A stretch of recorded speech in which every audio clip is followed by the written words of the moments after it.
Hello, I'm Brent Joyce, Chief Investment Strategist at BMO Private Investment Counsel. It's Thursday, May the 1st. Welcome to our Global Markets Commentary. April brought extreme swings in world equity markets. After tumbling 10 to as much as 15% in the opening days of April, global equity markets rebounded smartly. By month end, most markets had recovered the lion's share of April's early swoon. Bond markets were wild too, but on a year-to-date lens, they are delivering safety to portfolios. All told, the return for a prototypical, balanced, well-diversified Canadian investor was a 1 to 2% decline in April, but it is sitting near flat on the year. There were many moving parts to the markets in April. The quick take is that consumers and businesses were strong heading into the tariff debacle. There are fears this may change quickly, but to date, there is scant hard evidence, just conjecture based on sentiment surveys. Peak tariff shock looks to be behind us as trade rhetoric on all sides is calming down. Inflation continues to cool, but here again, surveys of future expectations have shot up on tariff fears. What is frustrating is a great deal of the economic data of late is either stale or disrupted by tariff front-running, especially imports and purchases, both of which feed heavily into GDP readings. Throughout the past 3 months, we've held the belief that the most aggressive policies of the new U.S. administration are at odds with accomplishing their goals.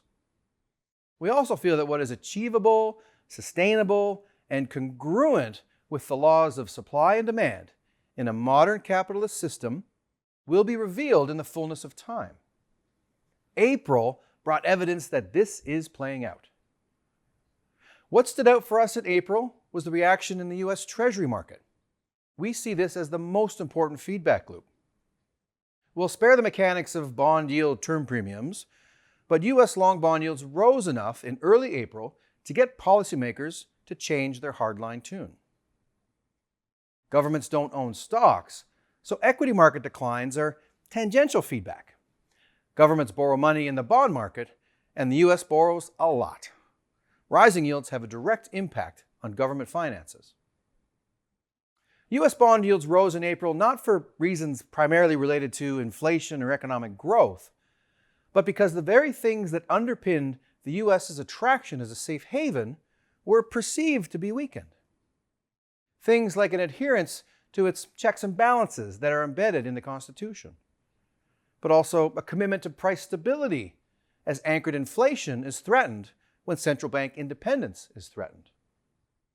The U.S. as a place where the rule of law reigns supreme feels threatened when the administration muses about ignoring court rulings. Unelected officials cutting departments and programs previously authorized by Congress feels like Congress isn't performing the oversight role of the executive branch as defined in the Constitution. It isn't our intent to debate or rabble-rouse these issues. Our opinion isn't what counts. In our view, the issue is less about one's opinion on the merits of various policies, but the strength of the U.S. system through which the changes are implemented, a system that people have grown to trust for close to 250 years. So what matters is the world's perception of these strong institutions and traditions that sit at the heart of why the U.S. is an attractive place to invest. April saw that question being asked by some, whether the strength of these institutions and traditions may be weakening.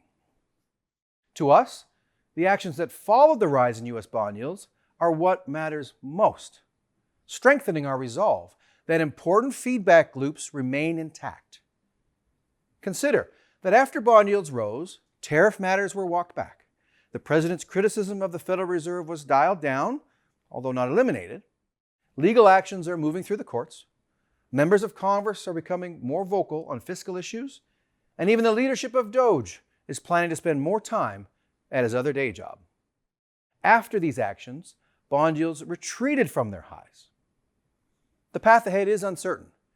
It remains to be seen to what extent the changes the U.S. wishes to make become a lasting reality and the timeline for that to happen. Once it does, we can begin to assess how long it would take for businesses and consumers in the U.S. and across the globe to react and adapt to the new landscape. The fact that these important feedback loops are beginning to kick in is an excellent sign. Now, we may need to see more feedback, aka capital market volatility, in the months ahead before things settle down. But longer term, we remain confident in capitalism's ability to morph and adapt. As such, we remain willing and active participants in the capital markets, controlling what we can control, including our emotions and our behavior. We analyze the rest to understand the risks and opportunities that undoubtedly will be presented. That's how we saw the month of April 2025. Thank you for joining us. We look forward to you tuning in next month.